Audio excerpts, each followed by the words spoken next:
Halo semuanya, selamat datang kembali di channel Hezek Store.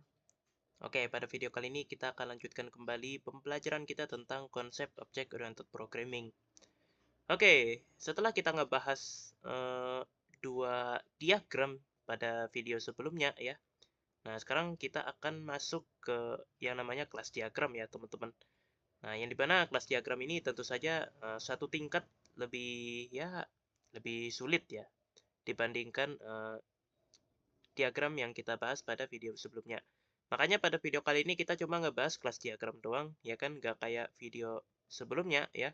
Kita ngebahas dua diagram sekaligus karena ya bisa dikatakan kedua diagram yang kita bahas pada video sebelumnya itu masih lumayan mudah gitu, ya kan?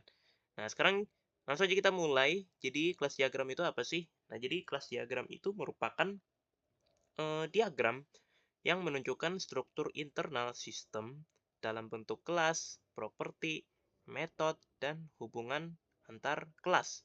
Nah, jadi bisa dikatakan kelas diagram ini tuh kayak isinya tuh kayak eh, ada apa aja nih, ada properti apa aja nih, ada metode apa aja nih, kemudian ada hubungan hubungan apa aja nih antara kelas-kelasnya gitu, ya kan? Nah, gitu-gitulah pokoknya. Nah, mungkin biar lebih enak buat memahami kelas diagram itu seperti apa, mungkin kita kasih contoh aja langsung. Nah, jadi kita asumsikan kita tuh punya 3 kelas dalam sebuah perpustakaan, yaitu kelas buku, pengguna, dan admin. Maka dapat kita gambarkan sebagai berikut ya. Nah, yang pertama ya, itu kelas buku ya. Nah, apa aja nih yang ada di kelas buku ya? Properti apa aja, metode apa aja gitu, ya kan? Yang ada di kelas buku ya. Yang pertama ada judul, ada penulis, ada tahun terbit, dan ada status ya. Nah, jadi judulnya seperti apa, ya, penulisnya siapa, tahun terbitnya kapan. Nah, statusnya nih apakah tersedia atau lagi dipinjam gitu, ya kan? Nah, kemudian metodenya, ya kan? Nah, metodenya ini nih ada dua ya, ada tampilkan info ya atau ubah status ya. Nah, jadi kayak eh, tampilkan info nih, info statusnya apa ya kan? Apakah bukunya ini tersedia atau lagi dipinjam ya kan? Nah, antara dua ya kan? Nah, terus ya kan kalau misalnya ada yang minjem ya kan? Ya ubah statusnya ya kan? Yang awalnya tersedia itu menjadi tidak tersedia. Atau sebaliknya, kalau misalnya awalnya tidak tersedia, kemudian ada yang mengembalikan nih, ya kan? Apa namanya, kemarin pinjam, ya kan? Terus ngembaliin, ya kan, hari ini, ya udah, kita ubah statusnya, ya kan? Menjadi tersedia lagi gitu, ya kan? Nah, jadi ada dua ya untuk metodenya ya. Nah, itu untuk kelas buku. Nah, kemudian eh, berikutnya ada kelas pengguna ya. Yang dimana kelas pengguna ini propertinya ada nama, NIM, dan daftar pinjaman ya. By the way ini anggap saja ya contoh yang kita maksud ini adalah perpustakaan ini ya teman-teman. Bukan perpustakaan umum tapi perpustakaan yang ada di kampus ya. Nah, gitu ya teman-teman. Makanya di sini ada NIM ya. Nah, jadi ada nama, ada NIM, ada daftar pinjaman. Nah, jadi namanya siapa, NIM-nya berapa, kemudian eh, pernah minjam apa aja nih, ya kan? Selama ini, sejauh ini, ya kan? Pernah pinjam buku apa aja, ya kan? Nah, jadi kayak log log pinjaman lah, ya kan? Eh, history history pinjaman gitu, ya kan? Di perpustakaan ini tuh, ya.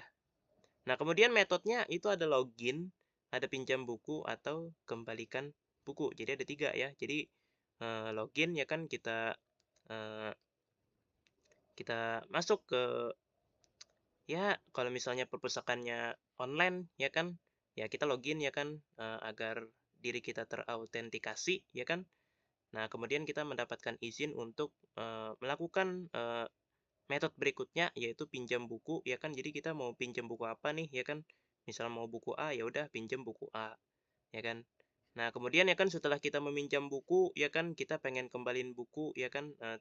Sebelumnya kan tadi seperti yang udah aku bilang ya kan kita mau pinjam buku A ya misalnya ya. Nah, kemudian, setelah seminggu ya, misalnya kita pinjam, kita pengen kembaliin buku si A tadi, gitu, buku A tadi, ya kan. Nah, gitu ya. Nah, jadi itu untuk metodenya ya. Nah, kemudian yang terakhir itu ada kelas admin. Nah, jadi propertinya itu ada username dan ada password, ya.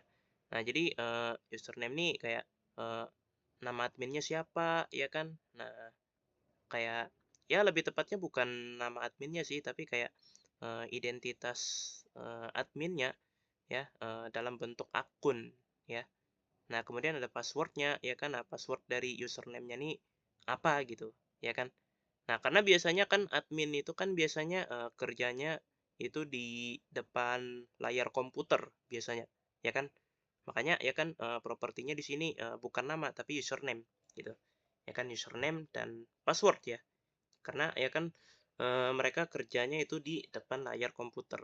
Jadi, mereka pastinya punya akun admin, akun khusus admin ya, untuk yang bisa digunakan untuk, mengelola, perpustakaannya ya. Nah, jadi metodenya ya kan ada tambah buku, ada hapus buku, ada lihat laporan ya kan. Nah, jadi tambah buku ya kan kalau misalnya ada buku baru nih ya kan, yang datang ke perpustakaannya ya.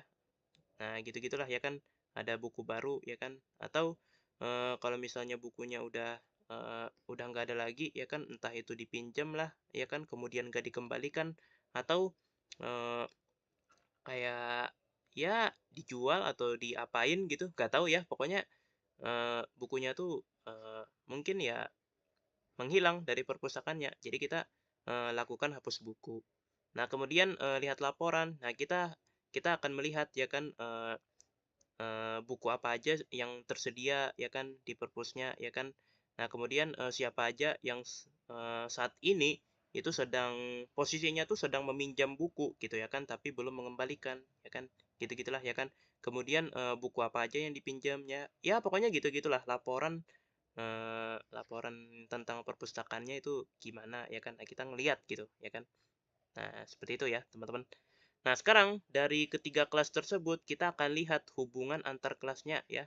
Kira-kira apa aja ya? Yang pertama, kelas pengguna dapat meminjam banyak buku menggunakan pinjam buku terhadap kelas buku ya. Nah, gitu ya, teman-teman. Jadi, kalau kita lihat ya, kelas pengguna tadi yang mana? Oh, yang ini nih. Nah, ini kalau kita lihat ya, di sini ada, metodenya ada pinjam buku ya. Nah, gitu, terhadap kelas buku. Nah, jadi dia, apa namanya, jadi kita meminjam buku terhadap kelas buku, ya kan?